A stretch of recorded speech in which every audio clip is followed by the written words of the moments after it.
દશામાની વ્રતકથા. રૂપાવટી નગરનો રાજા સમૃદ્ધ અને સુખી હતો. તેને એક ગુણિયલ અને સુશીલ પત્ની હતી. રાજા સુખ સાહેબીમાં છલકી ગયો હતો. તેના અહંકારનો પાર નહોતો. જ્યારે રાણી ધાર્મિક વૃત્તિની અને નમ્ર સ્વભાવવાળી હતી, તે રાજાને ઘણી વખત વિનવતી કે બહુ અભિમાન કરવું સારું નહીં. આ સુખ સાહેબી આજે છે અને કાલે નથી, માટે નિરાભિમાનની સ્વભાવ રાખવો.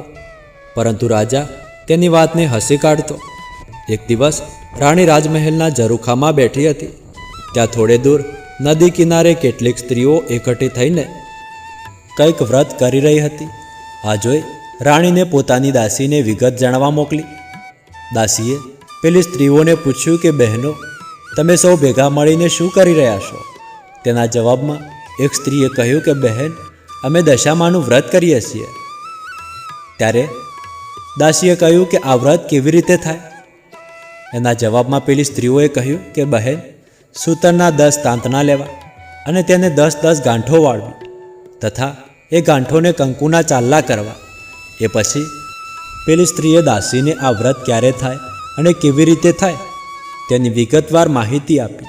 દાસીએ મહેલમાં આવીને રાણીને દશામાના વ્રતની વાત કહી. તેથી રાણી ખૂબ જ પ્રભાવિત થઈ અને તેણે પણ દશામાનું વ્રત કરવાનું નક્કી કર્યું. પરંતુ રાજાને જાણ થતાં તેણે રાણીને ચોખ્ખી ના પાડી દીધી અને કહ્યું કે તારે શા માટે આ વ્રત કરવું જોઈએ? આપણે ત્યાં તો શેની ખોટ છે? ધન દોલત સુખ સાહેબી રાજપાટ સંપત્તિ સંતતિ બધું જ છે, તો પછી તારે શા માટે આ વ્રત કરવું જોઈએ? રાજાના આવા અહંકાર ભર્યા વચન સાંભળીને રાણી નારાજ થઈ ગઈ. તેણે રાજાને સમજાવવાની ઘણીએ કોશિશ કરી, પણ તે એકનો બે ન થયો. રાજાને આવેલો આટલો અહંકાર અને પોતાનું મહેલમાં થયેલું અપમાન જોઈ દશામાં કોપાયમાન થયા. બીજા જ દિવસે અચાનક પડોશી રાજ્યનો રાજા લશ્કર લઈ આ રાજ્ય પર ચડી આવ્યો. રાજા રાણી તથા કુંવરને રાતોરાત પોતાનું રાજ્ય છોડીને જીવ બચાવીને ભાગી જવું પડ્યું. રાણીએ આ દશામાંનો કોપ છે તેમ કહ્યું, પણ રાજાની આંખ ઉઘડી નહીં. ત્યારબાદ રાજા રાણી પોતાના 2 કુંવરો સાથે ચાલતા ચાલતા એક વાડીમાં જઈ ચડ્યા. ત્યાં તેઓ થાક્યા પાક્યા આરામ કરવાની તૈયારી કરતા હતા. ત્યાં જ વાડીમાંના બધા જ ફૂલો સુકાઈ ગયા. આ જોઈ માળીએ વિચાર્યું કે આ લોકોના પગલાં જ બહુ ખરાબ છે. તેમના આવવાથી જ મારી વાડીના ફૂલો સુકાઈ ગયા છે. આથી તેણે રાજા રાણી અને બંને કુંવરોને અપમાનજનક વેણ સંભળાવી વાડીમાંથી બહાર કાઢી મૂક્યા. ત્યાંથી તેઓ ચાલતા ચાલતા એક વાવ પાસે આવી પહોંચ્યા. બંને કુંવરોને ખૂબ તરસ લાગી હતી. આથી તેઓ ઉતાવળે પગલે વાવમાં ઉતરવા લાગ્યા અને ત્યાં જ દશામાએ અદૃશ્ય રૂપે રાજકુંવરોને વાવમાં ખેંચી લીધા. આ જોઈ રાજા રાણી કલ્પાત કરવા લાગ્યા. હવે રાજાને મનમાં થયું કે માનો ન માનો આ દશામાનો પ્રતાપ છે. આથી તેમણે રાણીને આશ્વાસન આપતા કહ્યું કે કલ્પાત ન કરો રાણી, જેણે કુંવરો આપ્યા હતા એણે લઈ લીધા છે. આપણી દશા ફરી ગઈ છે. સાચે જ દશામાં આપણા પર કોપ્યા લાગ્યો છે. ત્યાંથી તેઓ થાક્યા હાર્યા એક ગામ પાસે આવી પહોંચ્યા. રાજાની બહેનનું ગામ હતું. આથી તેણે ખુશ થતાં રાણીને કહ્યું કે આ મારી બહેનનું ગામ છે, આપણે તેને મળી લઈએ. એમ કહી રાજાએ એક માણસ મારફતે પોતાની બહેનને સંદેશો મોકલાવ્યો. સંદેશાના જવાબમાં બહેને એક પિત્તળની ગાગરમાં સુખડી ભરીને મોકલાવી, સાથે સોનાની સાંકળી પણ મોકલી આપી. રાજાએ પિત્તળની ગાગર ખોલીને જોયું તો સુખડીની જગ્યાએ ઈંટોના કટકા હતા અને સોનાની સાંકળીને બદલે અંદરથી ફોંફાડા મારતો સાપ નીકળ્યો. આ જોઈ રાજા વિચારમાં પડી ગયો. પોતાની સગી મા જાણી બહેન પોતાના ભાઈને મારી નાખવા તો ન જ ઈચ્છે. નક્કી દશામાના પ્રતાપે જ આમ બન્યું હશે. આમ વિચારી રાજાએ તે ગાગરને ભોંયમાં દાટી દીધી અને રાણીને લઈને આગળ ચાલવા માંડ્યા. આગળ ચાલતા એક નદી આવી. તેમાં ચીભડાના વાડા હતા. રાણીએ ત્યાં ઊભેલા એક ખેડૂતને ચીભડું આપવા માટે વિનંતી કરી. ખેડૂતને દયા આવી અને તેણે એક ચીભડું તોડીને આપ્યું. રાણીએ પોતાના સાલ્લામાં સંતાડી રાખ્યું અને કૂવા કાંઠે વિશ્રામ લઈ ખાવાનું નક્કી કર્યું અને ત્યાંથી આગળ ચાલ્યા. પરંતુ ત્યાં જ બાજુના ગામના સિપાહીઓ રાજાનો કુંવર રિસાઈને મોસાળ નાસી ગયો હતો તેની શોધમાં નીકળ્યા હતા. તે આ બાજુ આવી ચડ્યા અને રાણીના સાલ્લામાં સંતાડેલું ચીભડું જોઈ ગયા. સિપાહીઓએ રાણીના સાલ્લામાંથી ચીબડાને બહાર કાઢી તો દશામાના પ્રતાપે કુંવરનું માથું થઈ ગયું. આથી સિપાહીઓ ખૂબ ગુસ્સે થઈ ગયા અને તેમને ખૂબ મારીને દોરડાથી બાંધીને પોતાના રાજા પાસે હાજર કરી દીધા. રાજાએ પણ ગુસ્સે થઈને વગર વિચારે તેમને જેલમાં પૂરી દીધા. આમ રાજા રાણી દશામાના કોપથી દુઃખમાં દાહડા પસાર કરવા લાગ્યા. એમ 12 મહિના વીતી જતા પાછો શ્રાવણ મહિનો આવ્યો એટલે રાણીએ દશામાનું વ્રત કરવાનો નિર્ણય કર્યો.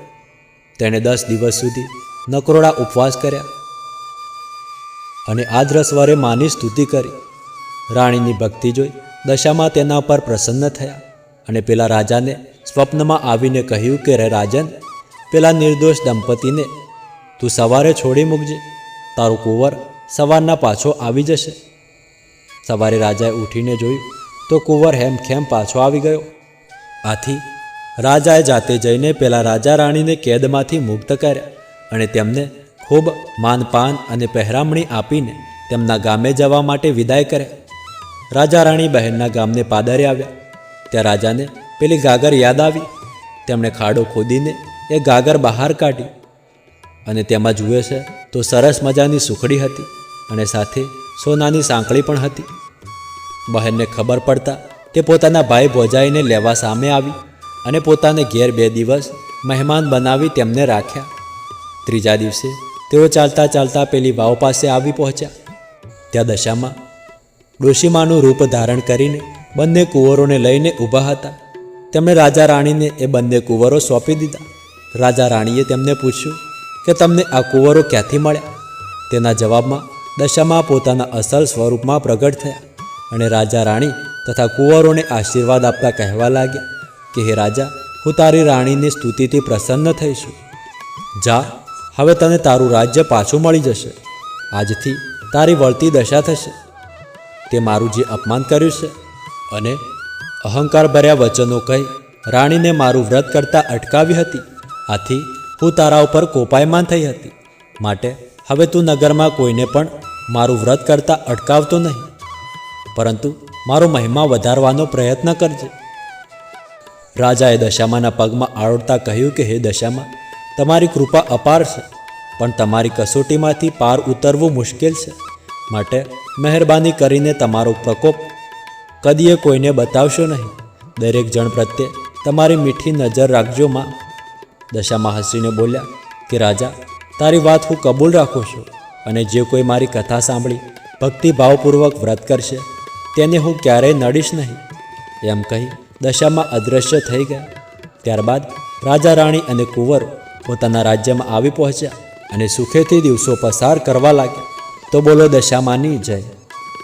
હે દશામાં, જેવા તમે રાજા રાણીને ફળ્યા એવા તમારી આ વાર્તા વાંચનાર, વાર્તા સાંભળનાર, અમારા વિડીયોને લાઈક કરનાર, કોમેન્ટમાં જય દશામાં લખનારના સૌની દશા સુધારજો એવી જ અમે પ્રાર્થના કરીએ છીએ. તો મિત્રો, જો તમે પણ ચાહો છો કે તમારી દશા સુધરે અને આ કથા સાંભળવાનું સંપૂર્ણ ફળ તમને પ્રાપ્ત થાય તો આ વિડીયોને એક લાઈક કરી કોમેન્ટમાં જય દશામાં લખવાનું ભૂલતા નહીં. જે કોઈ દશામાનું વ્રત શ્રદ્ધા અને ભાવપૂર્વક કરે છે તેની દશા અવશ્યમાં દશામાં સુધારે છે.